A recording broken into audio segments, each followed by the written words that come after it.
Hello, আসসালামু আলাইকুম।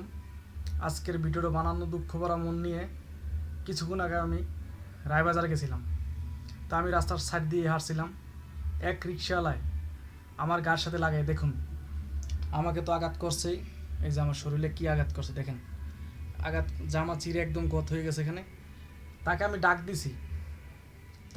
দিছি, রিক্সাওয়ালাকে আমি ডাক দিছি, কিন্তু সে আমার কথা সাড়া দেয়নি। সে আমার কি হয়েছে না হয়েছে না দেখেই সে রিক্সা, আমি ডাক দেওয়ার সাথে সাথে সে আমার দেখে অটো রিক্সা টাইনে চলে গেছে। মানে আমি তাকে ডাক দিছি যে আপনি কি করছেন দেখেছেন, কিন্তু আমার কথা সে সাড়া না দিয়ে চলে গেছে। দেখেন আজকে আমার কি একটা দুর্ঘটনা ঘটে গেছে।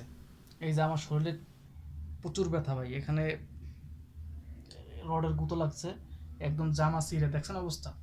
তাই যে বর্তমানে অটো রিক্সাওয়ালারা যেভাবে শুরু করছে রাস্তাঘাটে মানুষ মেরে তারা চলে যায়, কিন্তু ফিরে তাকায় না। আসলে আমরা কি বলবো, আসলে এটা বলার কিছু নাই। আমি কিছু বলার নাই ভাই। তাকে আমি ডাক দিছি, সে তো আমার কথাটা শুনতে ব্যস্ত, ভালো মন্দ কিছু একটা বলতো।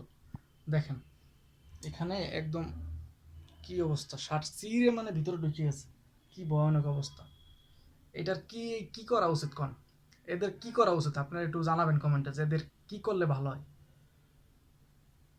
সবাই ভালো থাকবেন আর আমার জন্য দোয়া করবেন। আসসালামু আলাইকুম।